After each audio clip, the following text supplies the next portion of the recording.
Makibahagi sa bawat talakayan. Ihayag ang inyong reaksyon sa mga programa ng TriMedia sa aming mga social media accounts.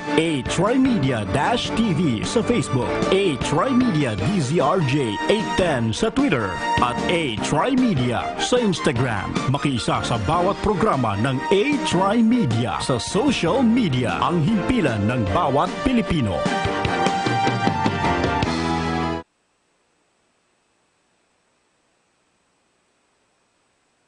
Alam ninyo, ako'y nakaw, mga korap, mga kriminal, at yung nagpapahirap sa Pilipino. Kaya kung ayaw ninyong minto at patuloy pa rin ang karahasan, ito na ang huli ninyong Merry Christmas. Sa mundong pinapatakbo ng salapi, alamin kung paano makatitipid sa pamamagitan ng Tipid Tips. T. Tamang paggamit ng salapi. Maaaring magbukas ng savings account sa mga pinagkakatiwalaang bangko. I. Iwasan ang paggastos, bawasan ang luho. P. Piliin ang paggamit ng budget plan kaysa sa pagkakaroon ng kaisipang bahala na. I. Isantabi ang halagang iipunin o mas kilala bilang savings. At D. Dapat unahin ang kailangan at hindi ang kagustuhan. Laging tandaan na sa tamang pagtitipid, siguradong di ka magigipit. Isang paalala mula sa TriMedia, ang himpilan ng bawat Pilipino.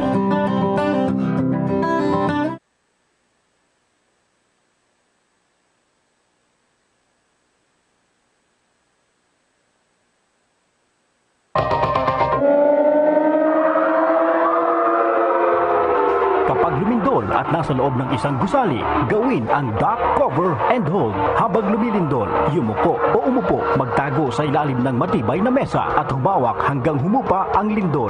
Lumayo sa mga babasagin, gaya ng bintana, estante at cabinet na maaaring bumagsak. Pag humupa ng lindol, lumabas ka agad ng gusali at pumunta sa open area. Huwag gumamit ng elevator o escalator sa inyong paglabas. Suriin ang sarili at mga kasama kung may nasugatan. Maging alerto dahil maaaring magkaroon ng aftershocks. Tandaan, paghandaan ang sariling kaligtasan. Isang paalala mula sa TriMedia, ang himpilan ng bawat Pilipino. TriMedia, DZRJ, ang himpilan ng bawat Pilipino.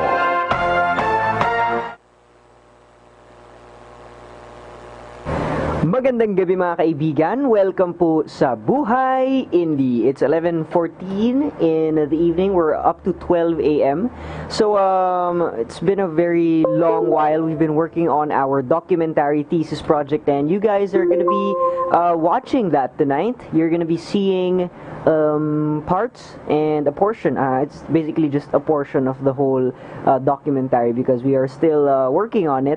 But this one is already this one's already nakalatag na. So you're gonna see what we've been doing all these past few months and past few years. Kasali po dyan yung nung nagsimula kami mag-aral ng pelikula sa Mapua Institute of Technology, which is now Mapua University. Kasali po lahat yan. It's gonna show the filmography, the process, the journey, the film journey of these Mapuan students in looking for their own path in starting their indie film career. It's still in the process, but what you'll be watching is one of the final the rough cuts that we are very proud to show you. So without further ado, panoorin na po natin to. Ito po ay it's called How to Indie. This is an indie documentary that teaches one how to start their very own indie filmmaking career, and it follows me, the host, Gail Sarne, in our adventures and our journeys around the Philippines, searching for how to indie. So let's watch this.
This is How to Indie.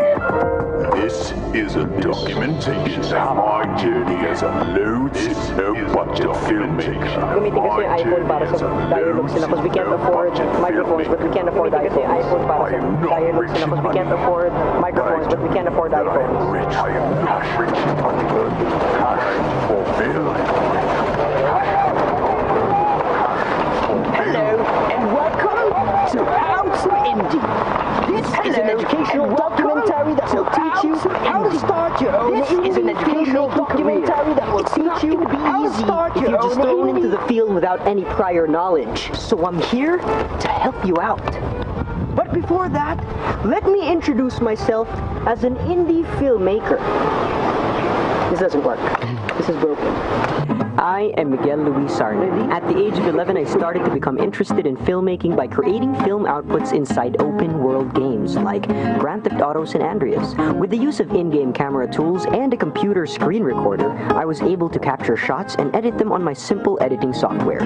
I did this project with a friend from the Netherlands, Ricardo Prudon, who also taught me the basics of editing these clips. I then continued to experiment and develop new film material for newer video games. And in 2012, I decided to pursue my studies in film. The virtual playground I had was the perfect simulation of my filmmaking career, and I was so ready to face the real-life film life. Okay, welcome po sa ating palatuntunan ngayong gabi. Palakpakan naman ulit dyan mga chong! Okay, mga kaibigan, tumahimik kayo! Tumahimik kayo! In our first year film days, we didn't have the adequate equipment to produce quality films. I basically used a digital camera. It's a Canon HS220, and despite the lack of equipment that we had, we actually used that to cover events, party events for Young and Wild Productions, and it was merely a digital camera.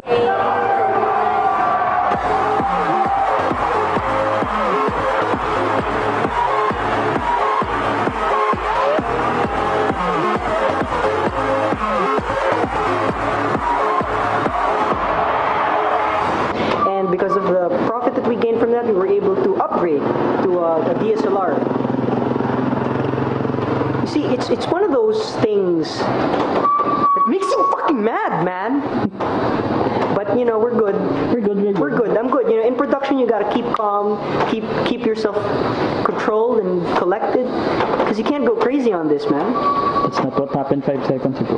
Because in production, you need to relax. Borderline crazy. Nah, no, I'm not. I'm gonna fucking kill you. I mean, I'm gonna finish this thesis without anyone dying.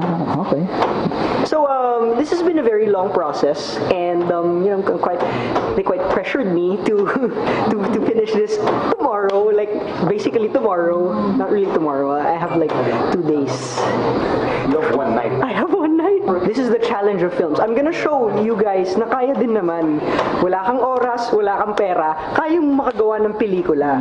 I swear, it's possible. It's possible. Kasi in the ending, I die, no?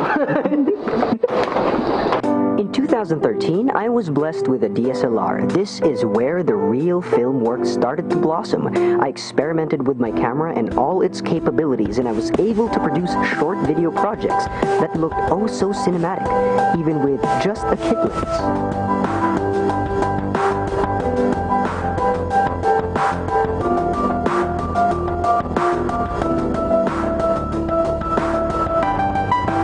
In 2014, I started to freelance with my film buddies in Mapua to produce funds for this thesis. Where's the sounds? Where are the sounds? These guys are the guys, my bros. These guys, just play music for us to dance on. Actually, Joel, but you Come on, Joel, come here. These are the guys. These are the film buddies from Mapua that helped me make it live. Because I don't have any budget. I don't have any money to produce this thesis. But I have my bros. I got my bros. Thank you, bros. This is A. Mark. This is Joel. This is Adriel. And this is that. Without these guys, there will be no freelance business.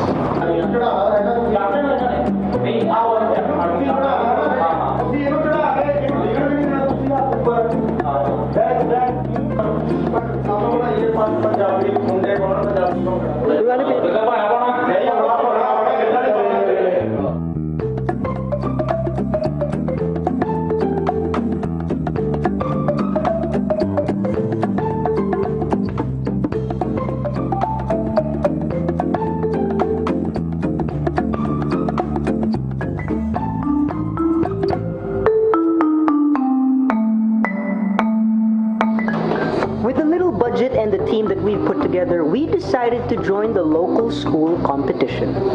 The first time that we joined, nobody liked it. I'm just kidding. No. First time we joined. What? It's true though. Okay, it's true. The first time we went to the film festival, we didn't win anything, but we believe we produced something quality, right? It was great. It was messed up. But that's our forte. We want to do dark stuff. We want to show the dark stuff of life.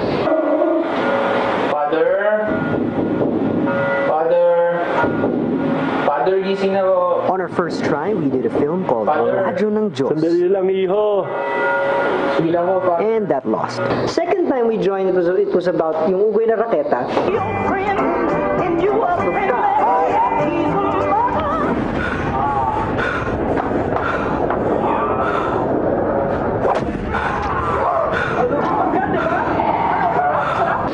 We didn't get any awards as well. But the third time that we entered, after studying the audience taste, we were checking it. Every time we joined the festival, we watched the audience and see how they reacted to the films that they were watching, not just our entries, but all the other entries. And we learned from those. We stayed with one film festival because we wanted to get a grasp of how to satisfy an audience first before we actually try to satisfy audiences outside of the school. Since this is already our educational playground, so we play within the safety of the playground, so we don't cause any mistakes outside and then regret that in the future. So we played it safe. We only went with one film competition. We joined 3 times in 3 years, and one of them finally won an award. We got the taste of the audience, and we won the Audience Choice Award. Pero walang mas malala sa pagnanakaw na ginagawa ng araw-araw na traffic. Dahil ang bagay na ninanakaw na to ay kahit kailan hindi na mababawi. Ang oras ko. Ang bagay pwedeng mabawi, ang pera pwedeng mabawi, ang oras ay hindi nababawi. Pwede rin pala yung ninakaw ng gobyerno. Hindi rin yun nababawi. At dito na nga po nagtatapos ang ating programa. Mag-ingat po kayong lahat sa daan. Siksikan na naman po ang ating mga kalsada.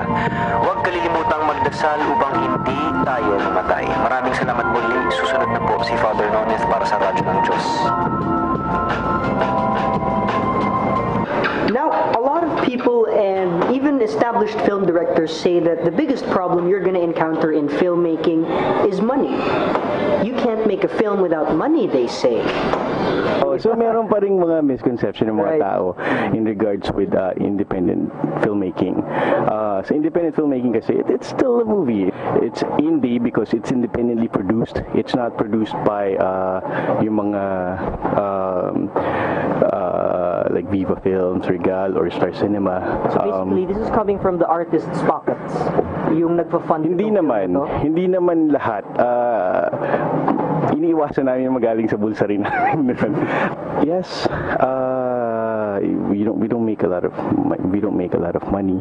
So kami, nagtatrabaho ko din kami sa TV. May iba-ibang racket on the side to support the art and to support ourselves also, because those bills are never late. They always come on time. True. Most independently produced films right now kasi ngayon meron tayong 5 or 6 na film festivals right now. We have Cinemalaya, Q Cinema, Cinema One, Cine Filipino, Q Cinema, Sinag, and to farm pa nga, so 6-7 na yun. These are independent film festivals na tumutulong ngayon sa mga young filmmakers kagaya natin na gusto magsimula ng kanilang karera para sa paggawa ng pelikula, which I think it's a big help because unlike before, mas madali na para sa atin ang gumawa ng pelikula. Unang-una, itong mga film festivals na to, may mga seed money sila na nakakatulong to start na gumawa ng pelikula. And then, meron na rin siyang audience na loyal sa mga independent films. And ang sarap ngayon kasi pakonti-konti nang nai-introduce yung independent cinemas as an alternative sa mainstream. Payo lang kasi na-experience ko na rin yung talagang zero. Kasi it's not just about doing what you love and maging passionate ka sa ginagawa mo. Pero paano ba magiging sustainable yung passion mo para sa'yo? Exactly. So pag walang project or kung maisisingit namin yung ibang trabaho, nagsisingit kami. However, we have this firm belief that with the right set of skills and the right set of knowledge, one can become a filmmaker with low to no budget. And that is exactly what we're going to teach you in this film today. So hold on to your seats, open your minds, and join us in this educational adventure into becoming a low-budget indie filmmaker. Let's go. Do you guys have money? Yep. Diba babayaran mo kami direct? Oo nga pala. Oh my God, wala kaming cut. Kasi may kontrata dapat to eh. Budget nga pala to, nakalimutan natin. I'm hungry. I'll give you guys some sisig. Is that okay? Love. Love? How about some love? I'll add a little extra love. That means burgers. Nag-burger guys! Burger. Wait, no. First, you're gonna need some basic film equipment. I would recommend getting an entry-level DSLR, a simple microphone or audio recording device, a sufficient editing computer or laptop, and a few extra SD cards to store your footage. If you don't have the money for something like that, you can opt to rent these equipment when you need them. But purchasing these basic film equipment will give you the freedom to practice with your film tools anytime and often. Second, you're gonna need some exposure in the world of film. If you can't afford an education at film school, you can opt to attend film workshops, acting workshops, script workshops, and many other production-related workshops, where you could also gain your connections with other starting indie filmmakers. Getting your connections is an essential part of starting your career. A huge and successful film production will not be possible without the contribution of many talented individuals who are working alongside you in making masterpieces work. It is also important that you develop strong and trusted relationships with the people you meet along the way. Third, you're gonna need to collect many stories, converse with people, get in their lives, understand their struggles, and listen intently. No matter how pretty your cinematography is, if your story sucks, it will suck. The story is the most crucial element of the film. You're making a film to send a message, not something that just looks pretty. Films are made to be timeless, made to be remembered, made to be lived by. Get out of your comfort zone and explore your world in search of wonderful stories that are yet to be told. Sabi mo, rolling ah. Rolling ito. Guys, mag-ayos-ayos na kayo sa trunk. Ha? Ayusin nyo na yung mga stuff sa trunk, tapos bounce na tayo. Oo, pagka-action lalabas na kami sa frame. Papasok pala sa frame. Oh, sige, okay. Action. Now that we've got all the prerequisites in check, it's time to start marketing our skills to clients in hopes of generating funds for equipment investments or the production of this film. Okay, we all good? Direct, let's go. Maxi. Let's go. Let's go. Tara na guys. Let's go. Alright, let's go. Everybody go in the car. Sige, pasok ka. Thank you. Okay. Alright. Sige mo tiyan. Hindi ako makita pare. Naman na sa loob. Sa may mga tao. So we're off to a shoot. Goodbye. Bye. Don't leave me here. Ay! Bye-bye. In 2014, we decided to venture in freelance film work to sustain our growth as student filmmakers. Film school is expensive and you're gonna need something on the side to sustain your development. Punjabi Versa Night 2015. In the early stages of our freelance work, we didn't have much equipment, so we resorted to renting equipment and charging them to the client. We knew that sort of equipment is required for the type of project and we listed them all out in contract. The contract price was 30,000 pesos and we profited 10,000 out of this project. We used the accumulated funds to purchase our very own lighting equipment for only 6,000 pesos. Tiyan Tijdian 2015. In our second contract with Desi Matters, we covered an Indian event for women. We priced the contract at 30,000, which included video camera rentals and live stream setup, courtesy of Mr. Dong Valeza. We profited 12,000 from this project, but an unforeseen problem occurred when the hard drive containing all the files was dropped during file transfer, which set us back 17,000 for data recovery. We did not profit from this project, and we owed 5,000 for the recovery of the data. In 2016, we partnered up with Aurora Galactic Rentals to create a short video ad for their company. They also gave us rental discounts, which we were able to use in our future projects. This project was priced at 20,000, and we profited 5,000, which we then used to purchase a new prime lens, which we eventually broke in 6 months. Punjabi Versanite 2016. In 2016, we had our third contract agreement with Desi Matters. This time, it was a bigger production. We had our equipment investments on hand and we were ready to produce professional video material. This project was priced at 35,000. We profited 15,000 from this and used the funds to invest in a powerful editing computer that was able to process HD video materials quickly. 2016 was our busiest year in freelance work. We had multiple different client works for student projects, student thesis, commercial projects for startup businesses, and we spent money on developing our film studies and joining the local film festivals with a low budget. This is also the year when I started to pull in budget for the thesis film. Holy Festival Vegan. This is our fourth contract with Desi Matters, and the project was priced at 35,000. We profited 15,000 from this and used the accumulated funds for the budget of this thesis film. But how do you convince your clients that you're professional? Well, my friend, it takes a bit of skill and knowledge for you to be able to produce quality materials that even the cheapest clients will pay for. Hawimbawe, hawimbawe, hawimbawe, hawimbawe.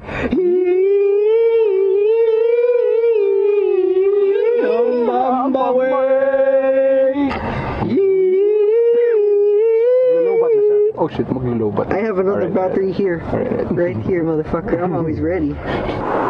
Make use of film equipment. Some equipment are actually not that expensive. You can go to Lazada and search for specific equipment. There are a lot of cheaper alternatives. But in Lazada, if you search for dollies, sliders, gimbals, stabilizers, and many other places on the internet, there are much cheaper alternatives. You just gotta have patience for a little research work. Do a little research and check if it's legit. And it's up to your decision if you're gonna purchase that or not. But it's one of the ways to be able to achieve cinematic shots. It's just in your execution. If you're able to handle even the cheap equipment with maximum precision, then you can create a very cinematic shot. Most of the expensive film equipment just basically automate the hard process of handling these equipment, but they're very basic and manual equipment. To the most basic manual equipment, they're the cheapest, but it requires a little bit of skill, and it's going to come from you, which is why we're trying to build your skills so you're going to know how to execute like a true master. Budgeting and scheduling. It is very important that before you proceed with a shoot, may it be commercial or a film shoot or a project, it is best that you plan everything before you start shooting. It's called pre-production. Pre-prod planning is very important because this is crucial. You're going to have to make a foolproof plan, and if your plan doesn't work out, you're going to have a backup plan ready at all times. So in case you need an escape route from your current situation, you got another plan to roll in. It is important that you focus on pre-production planning so you are able to foresee how your production is going to end well. And for your first few tries, you're going to mess up. But learn from that and learn to manage your time because of the mistakes you've made and apply it onto the next project. But just don't forget to keep on developing and keep on improving. Just keep on learning from all your mistakes. Manage your time, manage your budget, manage your people, and eventually manage your own film production. This is one of of your essentials in making a film. Kailangan solid muna yung script mo bago ka makagawa ng solid na pelikula. So, when you write your script, write it in a way na it fits with your budget. Yeah, go ahead. It's you have to write it in a way where it fits with your budget. For example, may mga gusto kang kwentong i-execute, pero may kailangang eksenang medyo magastos. For example, you want may sasakyan ito, other important element, a big house or whatever. Write it in a way na it's available with the existing. Dear goodness. We had a ghost sighting there. Ghost sighting. I saw the. Did you see that ghost? Did you see the moon? Yeah, I saw the eclipse. Huh? Did you see the moon? Did I see the moon? I saw the eclipse. You'll see it in my thesis na lang. Ladies and gentlemen, this is the man's asshole that you just saw a few seconds ago. So sorry. As much as possible, when you write the script, parang isipin nyo na yung mga gagamitin yung bagay at kung sino yung mga kaibigan nyo, yung mga katropa nyo, yung mga kapamilya nyo na pwede nyo na magamit para sa paggawa ng pelikula na ito at makakapagtulong magpahiram sa iyo ng mga gamit na kailangan mo para sa pelikulang ito. That's one way to save the budget, is to make use of your connections, your family, your friends, and many other people who are available, who are willing to help you produce this film. Pero write the story in a way na they would enjoy it, they would be able to join in on the process of it. So sa script pa lang talaga dapat, doon ka magsisimula. Doon mo mag-gauge kung magastos ba itong pelikula ito o hindi. What are you doing? You were twisting his nipples. You like that? You guys. Today we're going to be shooting a charity event, or whatever it is. Well, it's a charity event. It's going to be near Philippine General Hospital. It's going to be in Child House, Manila, and we're basically doing this for free. All they're paying for is the expenses for our gasoline, food expenses of the crew. This is not something we're going to earn a profit from, but it's one of the important things that you have to also consider taking if you're starting up your indie career, is taking on any clients that come your way. And sometimes it helps if you do some charity work, because it doesn't just help you practice your craft, but it also cleanses your soul. Why are you giggling? Why are you guys giggling? I can't take you seriously after saying that. No, well, cleanses your soul. We're also going to ano to Christian org tayo? No, we're also going to show you the processes of taking in all different kinds of clients, and this time we're going to be taking a very, very, very low budgeted, non-profit gaining client. But we're still going to take it because there's some things we're going to learn from this today. So hope you can join us. Oh, you can't. You don't have a choice. You're there. This is our crew. This is Dan Irvinio Motinho and Pajita Drilliones.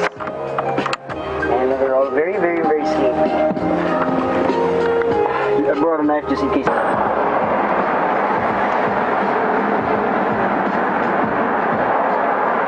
Alright, it's rolling. What's up, boys? We are here at Child House in Manila. This is a place. This is a debut na charity yung team niya, and today they invited cancer patients as one of their guests for the debut nitong celebrant natin. And today we are doing our OJT here in TriMedia. We are editing some plugs and we are just doing a lot of stuff. It's a jam-packed weekend. Weekday. The whole day is jam-packed. Yes? Kasi ba yung shots ng rapid fire? No. We're planning to do a side business. Check this out. We're gonna sell computers, editing ready computers, and they're gonna be very affordable. This one, a dual screen monitor with proper video editing monitors, as in almost 100% color gamut sRGB thing. I researched about that stuff, and I studied this for the sake of making a business out of it. These monitors are the best for video editing, and the whole setup will come with a VR ready graphics card. Will come with 4.5 terabytes terabytes of internal storage. Will come with a Core i7 processor or a Ryzen processor, and all of the state-of-the-art equipment, the Corsair case, and a good motherboard from MSI Gaming with a good sound card where you can listen clearly to all of your editing content, and everything is going to cost under 99,000. You already have the monitors, you have the PC itself, you got a good graphics card, a good GPU, you got a good processor, 16 gigabytes DDR3 RAM, and we're gonna assemble all of that, and we're gonna sell that as packages, maybe sets of like 3, sell it to a startup business.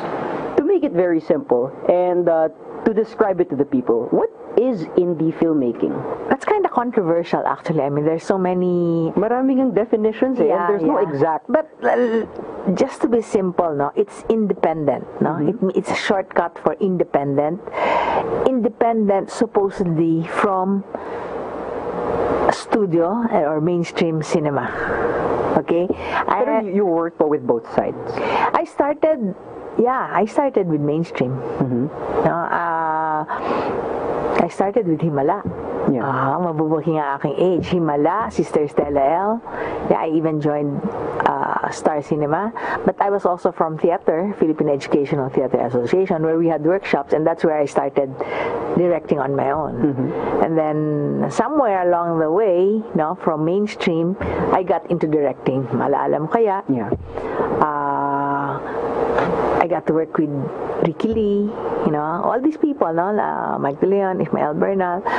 But when digital technology came in, I decided to go independent, which means you do it on your own. O nga pala, buhay indie to. Buhay indie to, no? So it's different from mainstream, where it's already a whole industry. No, the digital technology, I'm sure your other guests have talked about it, no?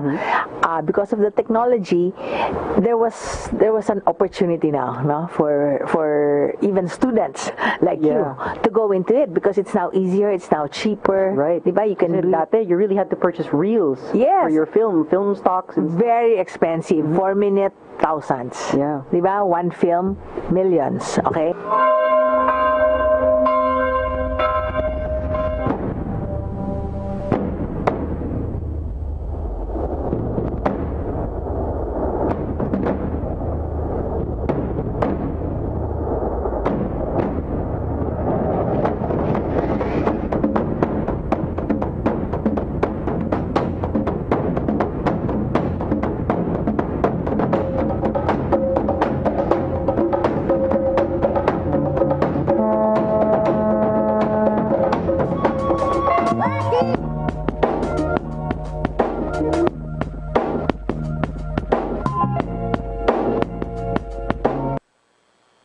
TriMedia, DZRJ, 8:10 AM, ang himpilan ng bawat Pilipino.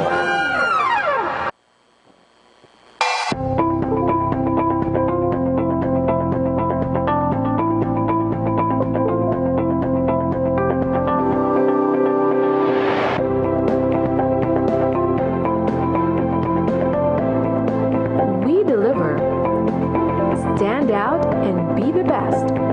With 8 TriMedia Pro Incorporated, your way to infinite possibilities.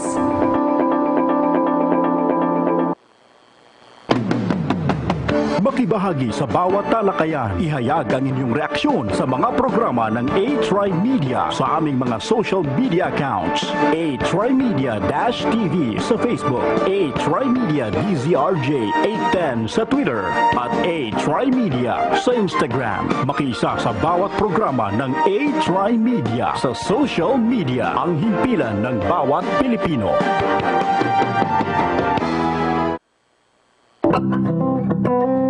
Sa mundong pinapatakbo ng salapi, alamin kung paano makatitipid sa pamamagitan ng tipid tips.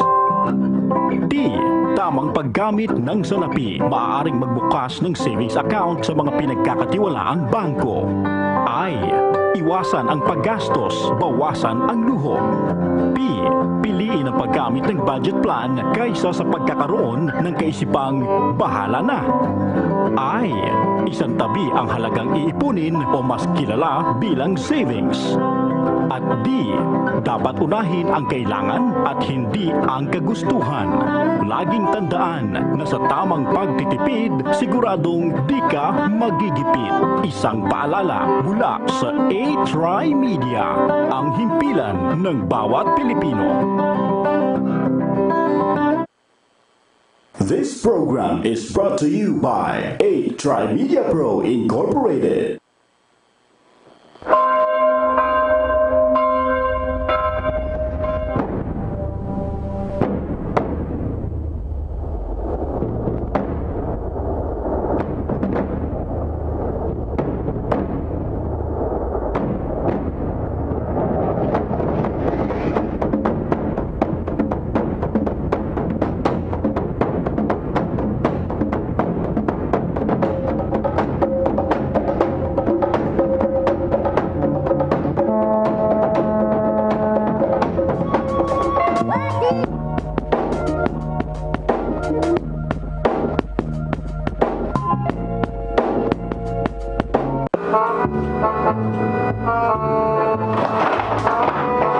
One of the most important editing tools that you can possess. That's so funny. I'm sorry. I'm sorry. That was so funny kasi I distracted you.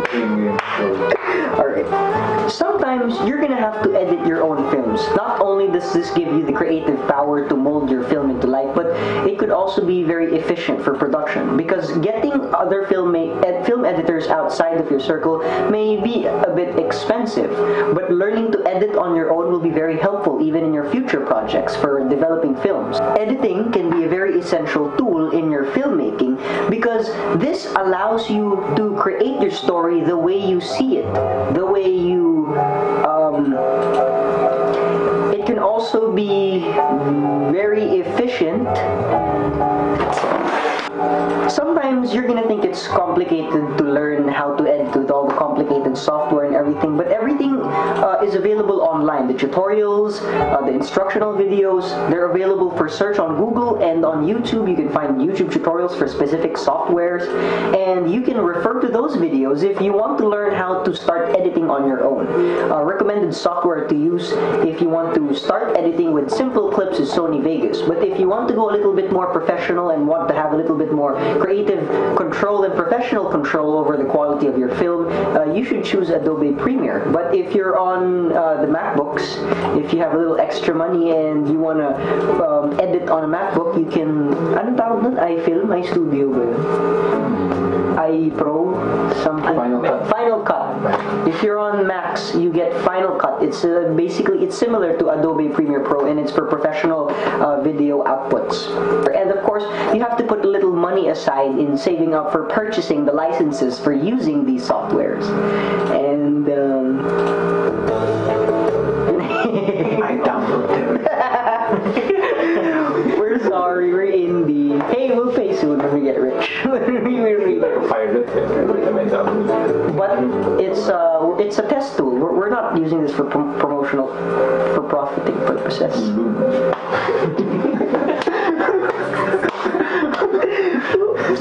Whoops. Nobody called the DTI. But if your forte is at script writing, then you can focus on that. If your forte is on editing, and then you can use that as a creative tool. And if your forte is on directing and execution, then you do your part there. But it's great to have knowledge of all these sectors. As an individual filmmaker, you have to know what it's like to be a director, what it's like to be an editor, and what it's like to be a person on the set, an actor, and everyone else. You have to know where they're standing in, so you know how to control them on set when you need them to perform a certain duty or a certain role. Okay, it's 4:19 in the morning, and what we're doing right now is we're trying to read the manual of the Phantom DJI that we borrowed from Sir Romel Ricafort. And this is one of the most important things with new equipment that you are going to use for film shoots. You're always going to come, they're always going to come with these things. These things, they're called manuals. Manuals are very important. This is like the Bible of your equipment. If you need to know your your equipment so well. You gotta read the manual. So you use it safely. You don't waste your money with it. You don't waste your money by destroying it because you're negligent and you didn't know what to do. You always have to read the manual of every new equipment or expensive equipment that you guys get. So right now we are spending time to read the quick start guide of the Phantom 3. It's a safety guide. All these papers, they weren't meant here for nothing. They put this here because this is for the safety of your equipment and for your safety as well. So do not neglect the manuals that they give you. You gotta read them, boys. So let's go through the quick start guide. Oh, so many letters. I'm done with this. I'm using one of our production lights as a source of reading light, and this is a very expensive reading light. It's worth 5,000. It's a niyo LED light that we bought in Taft, and they sold it for a very cheap price. For 5,000 you get an adapter, which means you can plug it in and use it, and they also included in a battery which can last for a good 6 hours if you're not using too much of the brightness. This actually can go really bright, and it's one of the most useful things we have in production. It's very bright and very helpful for lighting up simple scenes. Lighting up simple scenes, and this is what we're going to be using later on if we're going to have night shots. We're going to be using one of these LED lights and a bunch of LED lights that Joel got from Indonesia. Thank your uncle for that. God bless him. God bless you, uncle. What's up, everyone? We are here almost at where the fuck are we going? We are almost at Zambales, where we are going to stay. Palawig tayo mag-stay. Stop over here somewhere in Zambales. I have no idea where we are. I'm not good with geometry. I mean, geography. But we're just taking a quick yourself right now. We're going to be on our way.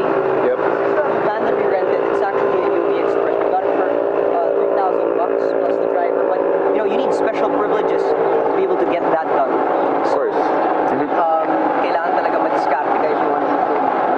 We are a few hours away from our destination, and once we get there, we're going to start shooting so we can get all the shots that we need today, and then by tomorrow we're going to start shooting the main interviews for the documentary. Yep. Yeah, and it's going to be a long day, so we're going to make the most out of this, and we're going to show you exactly how we're going to make this documentary work. We're going to show you every process that we're going to do once we get there. For now, we're going to chill. So come join us in our adventure. Woohoo! Hey, you want us to die? We're holding our yosi and we're in the gas station. You're right, that's a bad idea.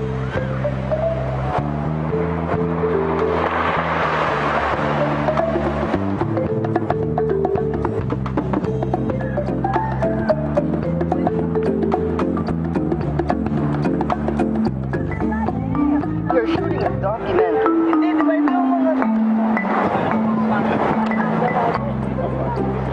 Hey Joel, are you recording? Yep. Okay, we are here at Zambales, and we are checking out one of the beaches here where we will find the coral reefs. And ang sabi ng mga fishermen dito, ang pinakamalaking issue daw nila ay yung dynamite fishing, cyanide fishing. Isa yun sa mga pinakamalaking reasons kung bakit naapektuhan yung livelihood nila dito ng pangingisda. Lalo na yung mga legal na nangingisda dito, yun ang pinakamalaking problema nila. And we're just doing an ocular right now, so we know what we're gonna shoot tomorrow. We're gonna prepare. Maybe tomorrow we can get a boat ride around so they can tour us out. That would be cool. Yeah, that would be awesome. And are you scared of the water, Joel? Better put plastic around that camera because that's gonna get wet. And we're gonna get a GoPro tomorrow. Nice, so nice. Get some underwater shots, and then by later on we're gonna learn how to pilot that drone. Yeah. We borrowed from Sir Romel Riccoforth. Hopefully it doesn't crash into the sea. Because it's an expensive drone. It's a 35K, man. 35 damn K, yeah. Alright. Yung lighten up pa. Ay, wait, sandali lang. Focus ka sa mukha niya. Bukas, samahan natin si Tikboy Buenaventura sa kanyang trabaho para makausap siya at makita natin ng malapitan ang mga coral reefs dito sa Zambales. Tapos, pasok ang kit, sabi mo, "Boy, pare, pulis ako." Ay! Para malapitan ang mga coral reefs dito sa Zambales.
So tomorrow we're going to be using it to take some overhead shots.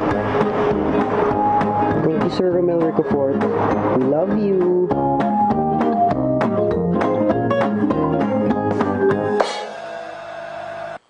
You are still with us in our adventure through film. It's been a very difficult process, but we've made it. We've done freelancing. We've finished our film projects. We failed a lot of classes. We lost a lot of money. We lost a lot of time.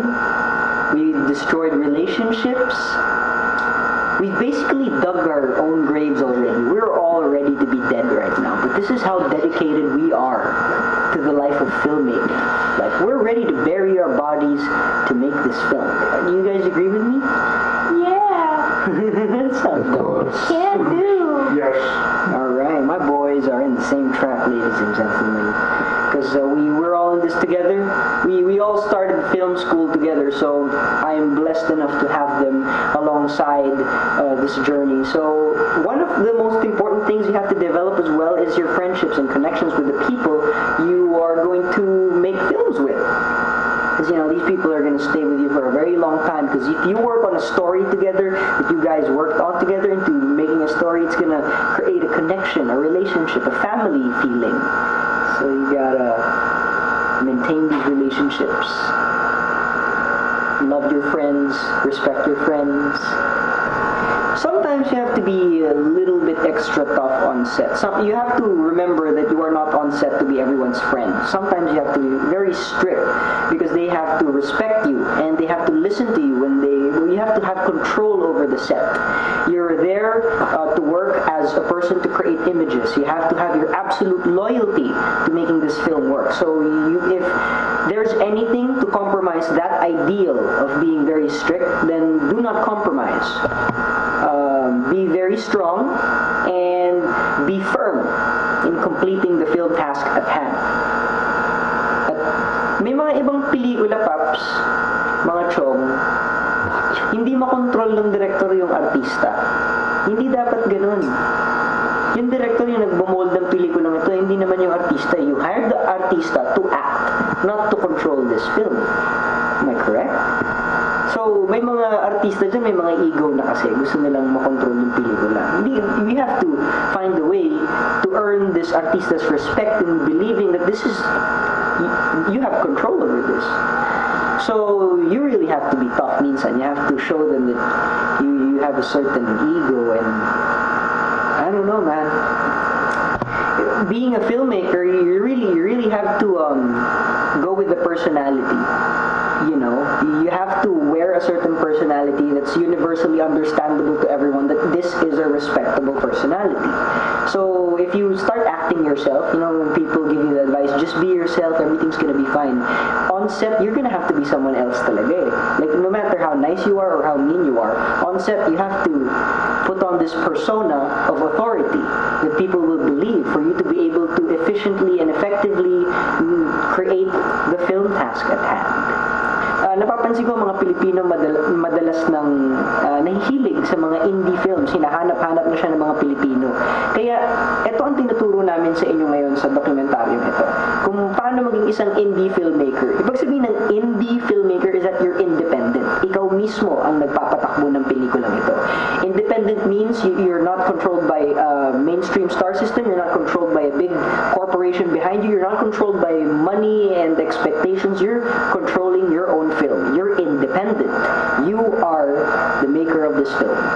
And we're going to teach you how to get through this without going through the more complex things of creating a film career. We're going to help you to actually achieve this status of being an indie filmmaker by approaching life with the existing opportunities that you guys can take. And these options we will clarify to all of you how you can take it in, how you can handle them, and how you can find them. We're going to list down the details and guide you through every single process of how you can survive your very own indie filmmaking career. Alright, it's recording, girls.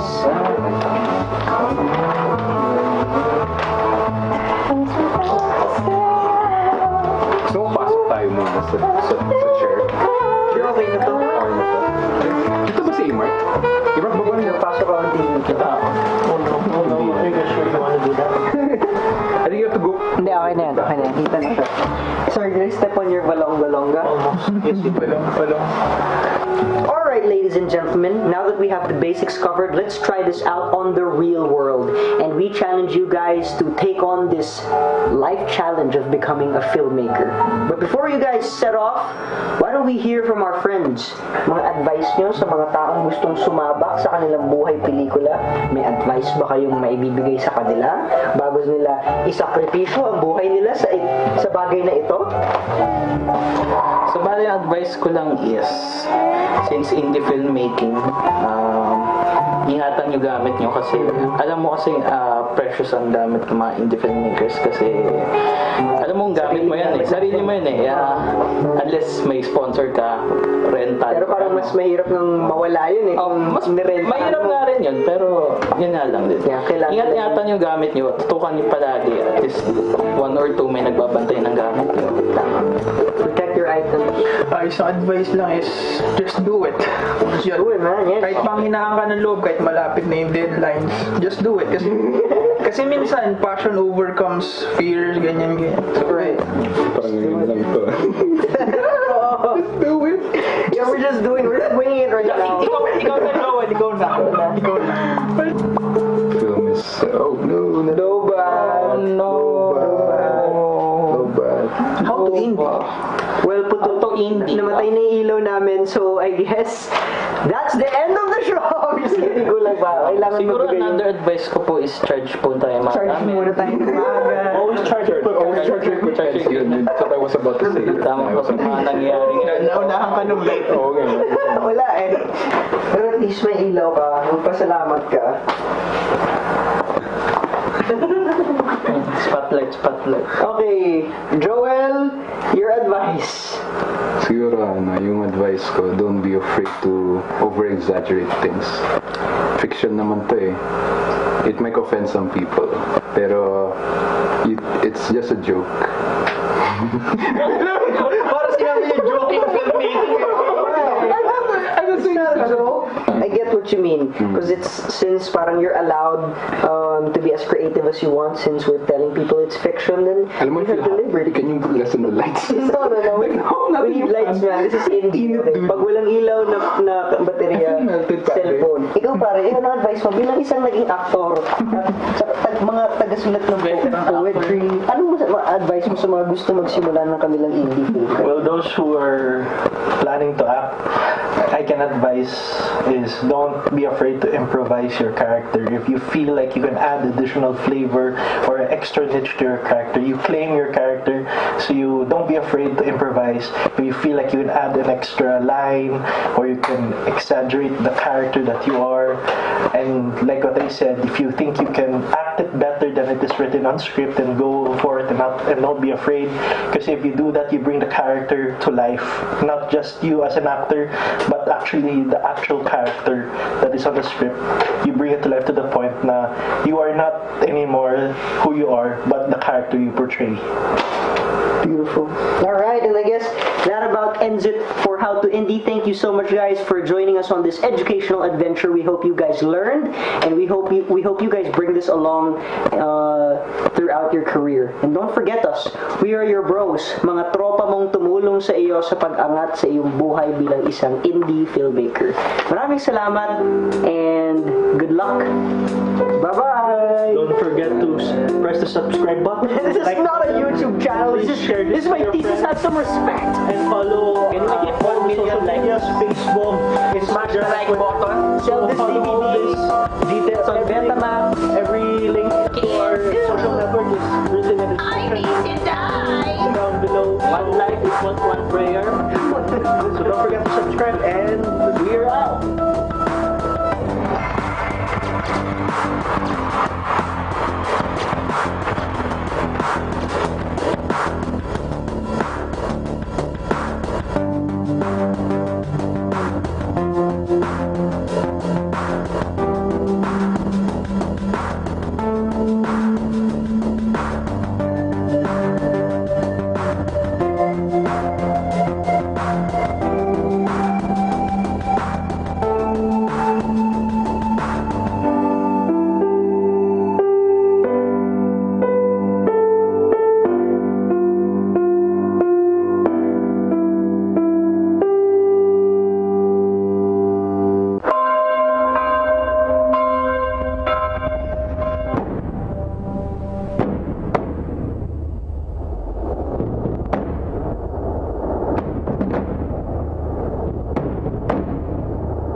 TriMedia, DZRJ, 8:10 AM, ang himpilan ng